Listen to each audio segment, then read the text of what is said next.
शेतकरी बंधू नमस्कार, स्वागत आहे आपल्या शेती मित्र रोशन या आपल्या शेतकऱ्यांच्या यूट्यूब चॅनलवर। शेतकरी बंधूंनो, आपण एक बेडपासून एक बेड लावून गांडूळ खत निर्मिती प्रकल्पाला त्या ठिकाणी सुरुवात केलेली आहे आणि पूर्ण जे प्रक्रिया असते आपल्या गांडूळचा बेड भरण्यासाठी ते पूर्ण प्रक्रिया त्या ठिकाणी आपली पूर्ण झाली असून आता यामध्ये गांडूळ सोडण्याची वेळ त्या ठिकाणी आलेली आहे। आपण हा बेड कशा पद्धतीने भरला आणि गांडूळ कशा पद्धतीने आपण सोडणार आहे याबाबत सविस्तर माहिती आपण आपल्याच्या व्हिडिओमध्ये त्या ठिकाणी पाहणार आहे। आज सकाळीच आपले गांडूळ त्या ठिकाणी आलेले आहेत आणि आज आपण आता हे थोड्या वेळात गांडूळ त्या ठिकाणी सोडणार आहे। पूर्णपणे गांडूळचं कल्चर त्या ठिकाणी इथं आपलं आलेलं आहे आणि आता थोड्याच वेळात हे पूर्ण गांडूळ त्या ठिकाणी आपण सोडणार आहे। ही व्हेरायटी कुठली आहे आणि कशा पद्धतीनं गांडूळ आपण सोडला पाहिजे याबाबत सविस्तर माहिती सुद्धा आपण या व्हिडिओमध्ये त्या ठिकाणी पाहणार आहे। त्या गांडूळचा बेड भरताना आपण कोणत्या गोष्टीची त्या ठिकाणी प्रामुख्याने काळजी घ्यायला पाहिजे। आता हा जो बेड आहे या बेडचं अंतर आहे, लंबी जी आहे 12 फूट आहे, रुंदी 4 फूट आणि उंची जी आहे ती 2 फूट आहे, म्हणजे 12 बाय 4 बाय 2चा बेड त्या ठिकाणी हा आहे। बेड आणत असताना आपण याला 6 इंच उतार त्या ठिकाणी दिलेला आहे वर्मी वॉश कलेक्ट करण्यासाठी। वर्मी वॉश कशा पद्धतीनं कलेक्ट केला जातो ते सुद्धा आपण यामध्ये पाहणार आहे। बेड भरताना 4 लेअरमध्ये आपल्याला हा बेड अगोदर त्या ठिकाणी भरावा लागतो। पहिला जो टप्पा असते तो म्हणजे काळी कचरा, आपलं उसाचं पाचरट किंवा कळब्याचा पाचरट किंवा काळी कचरा कुटारचा पहिला लेअर 6 इंचाची त्या ठिकाणी आपल्याला भरून घ्यावं लागते। त्यानंतर 6 इंच आपल्याला 30 ते 40% कुजलेलं शेणखत किंवा 20 ते 25 दिवस पाणी भरून थंड केलेलं शेणखत त्या ठिकाणी आपल्याला यामध्ये घ्यावं लागते। हे झाले 2 लेअर आणि परत 6 इंचाचा लेअर आपली काळी कचरा कुटारची किंवा वेस्टेज जे मटेरियल असते आणि परत शेवटचा म्हणजे हा जो थर आहे हा आपला खताचा। 2 लेअर काळी कचऱ्याचे किंवा वाळलेला पालापाचोळा पाचरटचा आणि 2 लेअर शेणखताचे असे 4 लेअरचा वापर करून आपल्याला हा बेड अशा पद्धतीने पूर्ण भरून घ्यायचा आहे। आणि यामध्ये सर्वात महत्त्वाची गोष्ट आहे ते म्हणजे शेणखत वापरताना आपण शेणखत थंड झाल्याशिवाय या बेडमध्ये भरू नका, कारण शेणखत यामध्ये हीट असते, त्यामध्ये मिथेन आणि अमोनिया हे जे घटक असतात हे आपल्या गांडूळ खताला कुठेतरी घातक ठरतात, म्हणून शेणखत गार झाल्याशिवाय आपण गांडूळ त्यामध्ये सोडायचे नाही आहे। आपण हे बेड भरताना जवळपास 20 ते 25 दिवस त्यामध्ये पाणी मारलं आणि नंतरच हा गांडूळ खताचा बेड जो आहे त्या ठिकाणी भरलेला आहे। आणि आता 6 वाजलेले आहेत, आपण 7 वाजता यामध्ये गांडूळ त्या ठिकाणी सोडणार आहे। पूर्णपणे कल्चर गांडूळचं त्या ठिकाणी आपलं आलेलं आहे आणि थोड्याच वेळात हे पूर्णपणे गांडूळ आपल्या बेडमध्ये त्या ठिकाणी आपण सोडू।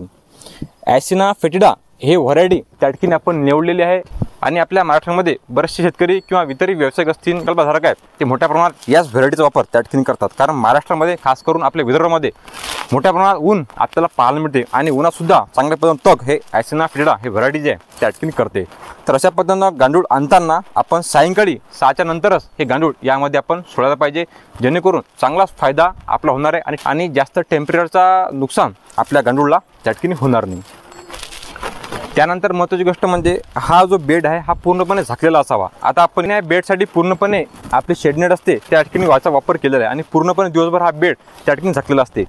पहिले याला आपण एक 6 इंचाचा उतार दिलेला आहे वर्मी वॉश कलेक्ट करण्यासाठी। आता वर्मी वॉश कशा पद्धतीने कलेक्ट करू शकतो ते आपण इकडे द्या आणि 1 मिनटं इथं आपण वर्मी वॉश कलेक्ट त्या ठिकाणी केलेलं आहे। प्रत्येक बेडला इथे एक छिद्र असते 4 इंचाचं आणि त्या 4 इंचाचा उतार जो आपण उतार येतो त्या उताराचं पूर्ण पाणी जे आहे मटेरियल जे आहे ते पूर्णपणे या पाईपच्याद्वारे या कॅनमध्ये किंवा बकेटद्वारे किंवा खड्डा करून आपण कलेक्ट त्या ठिकाणी करू शकता। आता हे जे वर्मी वॉश आहे या वर्मी वॉशमध्ये अतिशय उपयुक्त सूक्ष्मन्नद्रव्य मोठ्या प्रमाणात त्या ठिकाणी पाहायला मिळतात आणि याचा वापर आपण कशा पद्धतीने करावा। आता जेव्हा आपण आपल्या बेडमध्ये गांडूळ टाकणार आहे तर गांडूळ टाकल्यानंतर 20 ते 25 दिवस हेच पाणी आपल्याला परत या बेडमध्ये त्या ठिकाणी टाकायचं आहे, कारण 20 ते 25 दिवस सुरुवातीला यामध्ये जे शेणखताचं प्रमाण आहे ते मोठ्या प्रमाणात असते, म्हणून आपल्याला हे पाणी परत आपल्या बेडमध्ये टाकायचं असते। 20 ते 25 दिवस असं पाणी आपल्याला येणार आहे आणि ते परत पाणी आपल्याला बेडमध्ये त्या ठिकाणी टाकायचं आहे, कारण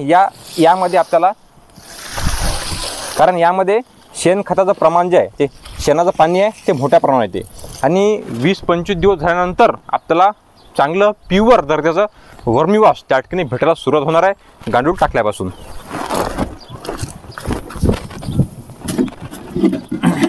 तर अशा पद्धतीने आपण हा बेड त्या ठिकाणी लावून घेतलेला आहे। हा बेड आपण कशा पद्धतीने लावावा यावर अजूनही आपले व्हिडिओ यूट्यूबवर त्या ठिकाणी आलेले आहेत, इंस्टाग्रामवर आपल्या रील्स त्या ठिकाणी आलेल्या आहेत, म्हणजे आपल्या शेतकरी बांधवांना योग्य वेळी कामाची माहिती मिळावी, लहान लहान गोष्टीची माहिती व्हावी हाच त्या ठिकाणी आपला प्रामाणिक प्रयत्न आहे।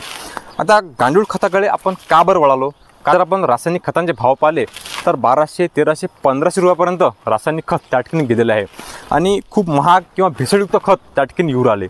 एक काळ्या आईची सेवा म्हणा किंवा एक पोल सेंद्रिय शेतीकडे म्हणा म्हणून आपण गांडूळ खत निर्मितीचा प्रकल्प सुरू करण्याचा निर्णय त्या ठिकाणी घेतला. अगोदरचा पूर्णपणे अभ्यास करून घेतला आणि नंतर बेड आणलं, बेड भरला आणि आज आपले गांडूळ त्या ठिकाणी आलेले आहे. ॲक्सिना फेटिडा ही व्हरायटी आपण निवडलेली आहे. गांडूळचा बेड कशा पद्धतीने लावा किंवा याबद्दल आपल्या काही समस्या असतील तर ते सुद्धा आम्हाला कमेंटमध्ये आपण नक्की विचारा. नक्कीच आपल्या प्रश्नाचं उत्तर आम्ही देऊ. धन्यवाद. या व्हिडिओमध्ये आपण इथंच थांबणार आहे. परत भेटू नवीन व्हिडिओमध्ये नवीन माहिती घेऊन. धन्यवाद. जय जवान, जय किसान.